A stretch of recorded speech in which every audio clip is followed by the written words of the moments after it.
Good early afternoon to you, Roger Hill of Wuthering Heights. This weather outlook, first with the big picture here, what we can see is kind of some ridging in the sort of Canadian Rockies region, a trough off the coast coming ashore of British Columbia. But most of the jet stream energy goes over that top of that ridge and then dives down. We have a shortwave trough that's cruising through parts of southern Canada in toward the Great Lakes. This is going to be in our neck of the woods during the day tomorrow and basically bring us a couple rounds of some showers, maybe an isolated thunderstorm late overnight actually tonight and into the early morning hours on Tuesday. And then that'll probably dissipate out, and the second round will be a little bit more active. And that's where we could find some scattered showers and thunderstorms brewing in the afternoon. Some higher winds aloft could also interact with those taller thunderstorms, and it looks like sufficient capes, convective available potential energy, instability metrics, and also some high wind shear. The wind shear looks like it's greater than 40 knots, and that's going to be doable to get potentially some wind damaging type thunderstorms in our neck of the woods. Best chances will be across the northern tier regions and then also in the southern tier regions closer to the Massachusetts line. At this point in time, the latest heads up indicating that it looks like central areas may not see a whole lot of activity, but that also may change and fill in. On the left-hand side, we have the European model. On the right-hand side, we have the Canadian Ensemble, and we'll just kind of compare notes with both of these.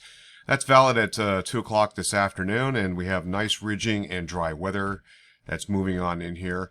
And we see a little bit of moisture. This is part and parcel shortwave trough and some moisture coming in, a couple different surface lows. One that's going to be pushing across Quebec, the kind of lead system. It's going to drag a cold front and a little bit of a wave of a low pressure center that's going to work along it and push in, looks like really 2 rounds of thunderstorms, mostly the northern tier regions and then also in southern parts of Vermont. Most of these are going to be later in the afternoon, a little bit of business in the morning hours, but as you can see, going back to this level here, what we can see with the Canadian Ensemble, it's a little bit more identified as slightly more rainfall there. This is valid about 2 o'clock in the morning on Wednesday morning. Taking that a little further down the road, that's going to move on out. Anticipating perhaps maybe an isolated shower or two on Wednesday, but nothing major.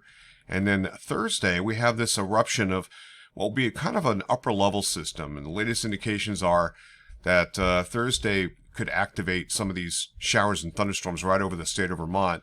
At that point in time, we're not looking at a lot of humidity, but as this area of higher pressure builds in, we'll probably see some kind of shower and thunderstorm activity, and I'm not anticipating anything that's going to be strong at this point in time, but these look to be more popcorn-oriented type thunderstorms, and again, that would be valid about 2 o'clock in the afternoon on Thursday, and then they kind of wane and then move out, and high pressure builds in for what looks to be some pretty good weather for Friday into Saturday, and even beyond this period going into Sunday.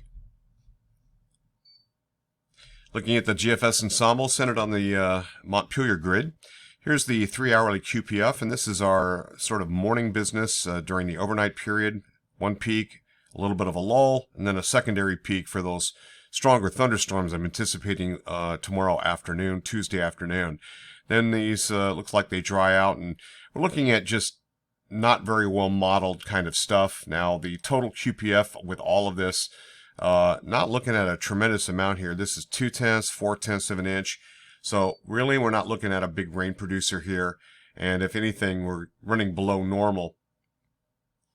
Now precipitable waters do max out about 1.6 inches, and that's getting higher up there. That's about 1 to 2 standard deviation for this time of year. And then of course we dry it out and then we build it back up as we get into this coming weekend. Now the other issue is instability, convective available potential energy, or CAPES, for tomorrow Tuesday. This is 800, 1,000, 1,200 joules of kilogram there. And so looking at CAPE over shear, keeping your eyes on that, and we're looking at better than 40 knots of shear, up near 50 knots of shear. So we have the potential for some big stuff to develop in this realm here during the afternoon hours. Weather Prediction Center, it looks like the main storm track will be one that will feature kind of up here through Canada, a little bit of a lesser track, and then down in the Gulf Coast, and this is where we have some tropical cyclone activity and some pretty deep tropical moisture that's going to shoot off the middle Atlantic coast and go out to sea. Temperature anomalies look like this, a little bit of above normal starting to show up, and that's just basically starting to happen now. The next 1 through 5 days of meteorological output statistics for high temperatures running weighted basically about neutral. But we get to 3 days later, we're starting to pick up just a little bit of warming, but still pretty neutral. Tropics look like this. I'm not looking at anything major here, but some potential, about a 30% chance of some formation here over the next 5 days. And these will probably track inland and then go out to sea in the middle Atlantic, potentially reforming off to the south and east of our region. I don't see anything coming up the coast yet. And looking at the tropical cyclones here, so I'm going to start this and you can kind of see the realm here. There's a couple systems to watch, but nothing major. This is the main area to watch. And again, some of these storms come off the middle Atlantic coast, either South Carolina or the Virginia Capes, and then track basically out to sea. We're pretty dry across these parts now. You can see that we're running about 50% of normal.